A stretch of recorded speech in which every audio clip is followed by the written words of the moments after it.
Hello বন্ধুরা, তোমরা সবাই কেমন আছো? আশা করি ভালো আছো, সুস্থ আছো।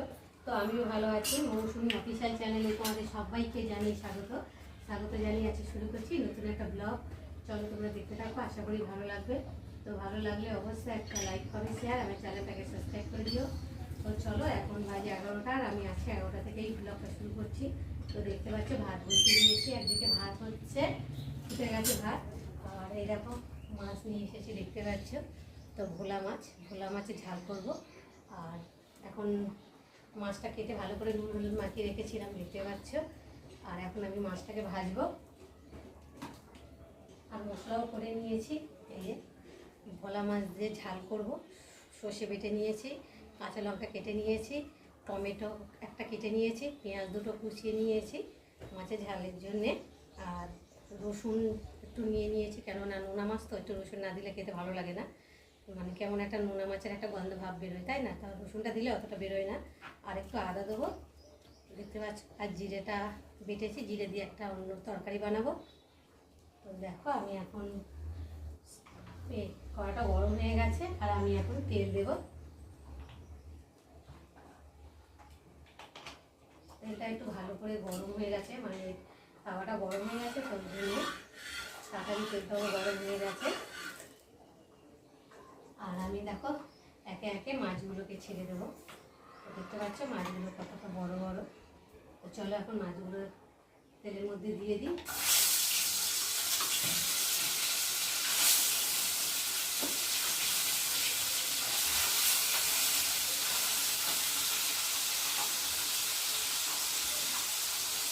অল্প অল্প করে ভাজবো, মানে একসাথে দিলে তো গায়ে গায়ে লেগে যাবে, আর মানে ভালো করে উল্টানো যাবে। ওই জন্য দুটো তিনটে করে ভাজবি। ভাজটা হয়ে যাচ্ছে, ঢাকা দিয়ে দেবো। মাছের মশলাগুলো হয়ে গেছে আর মাছটা ভেজে নিচ্ছি। এখন মাছটা একটু দেবো, হয়তো একটু বেগুন দেবো, একটু বেগুন দিয়ে করবো। আর কী করবো, চলো এখন আনাজ কাটা হয়নি, এখন আনাজ কাটবো, কেটে আবার তোমাদের সামনে আসবো। ততক্ষণ তোমরা দেখতে থাকো আর আমার সাথে থাকো। তো দেখো বন্ধুরা, মাছ এক পিস করে হয়ে গেছে আর এক পিস করে এখন আমি উল্টিয়ে দেবো। এই দেখো ভোলা মাছ তো একটু নরম হয়। দেখো আর এখানে দেখো ভেজেছি, একবার তুলে নিয়েছি, তিনটে করে ভেজেছি। 6 পিস মাছ হয়েছে, দেখতে পাচ্ছি বড় বড় মাছ 6 পিস হয়েছে। আর এখন আমি এক পিস ভাজবো। তো দেখো 2 পিসই ভালো করে ভাজা হয়ে গেছে, দেখতে পাচ্ছ। আর এখন আমি মাছগুলোকে তুলে নেব।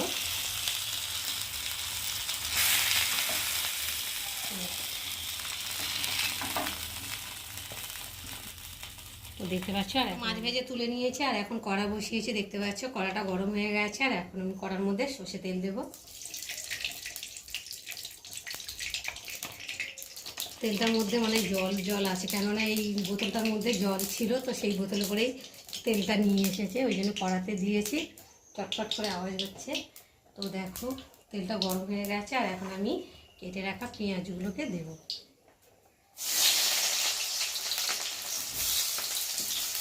পেঁয়াজটা ভালো করে ভেজে নেব।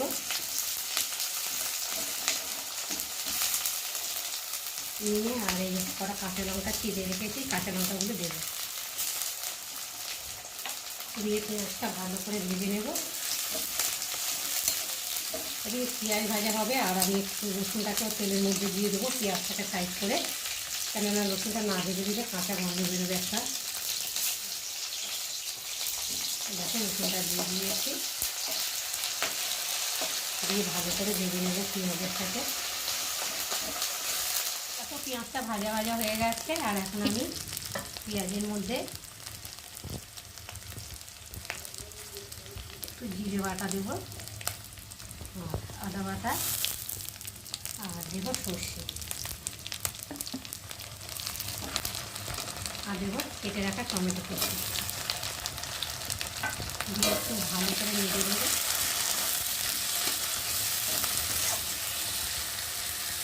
তারপরে দেবো নুন।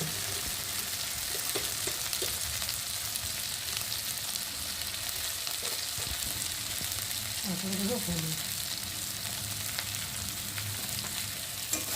দিয়ে মশলাটাকে ভালো করে ভেজে নেব, যতক্ষণ অবধি মশলার মধ্যে ভাজা একটা গন্ধ দেবো, টমেটোটাও ততক্ষণে গলে যাবে কষাতে কষাতে।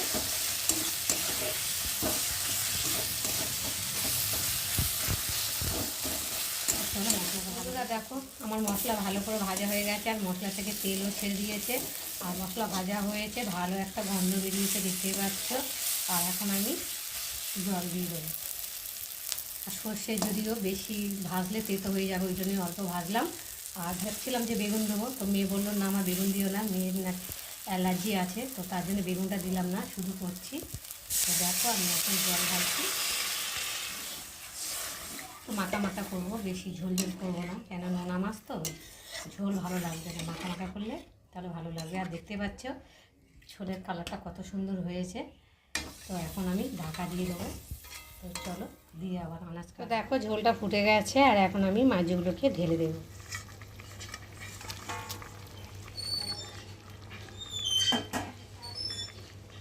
দিয়ে একটু ভালো করে খুন্তি দিয়ে ঘেঁটে দেবো, যাতে ঝোলের মধ্যে মাছগুলো ডুবে, তাহলে উপরেও ভালোভাবে সেদ্ধ হবে, আবার নিচেও হবে। ভালোভাবে না ঘেঁটে দিলে তো উপর দিয়ে নিচ থেকে মাছের ঝোল সেদ্ধ হবে, উপরে ঝোলটা পাবে না, ওই জন্য খুন্তি দিয়ে ডুবিয়ে দিলাম। তো দেখো একটু ঢাকা দিয়ে দেবো, দিয়ে আবার। তো বন্ধুরা মাছের ঝোল বসিয়ে কেটে নিলাম সবজি একটু। তো দেখতে পাচ্ছ একটু বেগুন আছে, আর উচ্ছে আছে, আর আলু আছে। উচ্ছে দিয়ে বেগুন দিয়ে আলু দিয়ে একটু তরকারি করব। আর এই দেখো বেগুন কেটে নিয়েছি, বেগুনগুলোকে একটু ভাজা করব। দেখো গোল বেগুন তো ছোটো ছোটো পিস হয়েছে দেখতে পাচ্ছ। আর এখন দেখো মাছের ঝোল হয়ে গেছে, আর এখন আমি মাছের ঝোলটা নামিয়ে নেব। একটু ঝোল ছাড়, একেবারে শুকনো শুকনো করলে তো হবে না, খাওয়া যাবে না। তো দেখো একটু ঝোল রয়েছে, আর এখন আমি মাছটাকে নামিয়ে নেব।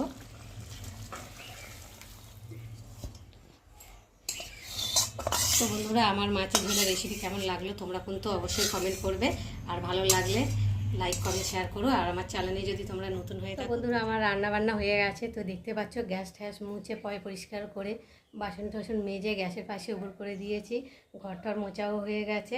আর সকাল দিয়ে আজকে একটু ভালো রোদ হয়েছে, তো ভাবলাম যে শোকেসে অনেক জামা কাপড় রয়েছে, তো জামা কাপড়গুলো অনেক দিন ধরে মানে রোদে দেওয়া হয় না, তো বছরে একটা দিনই রোদে দেওয়া হয় ভাদ্র মাস এলে।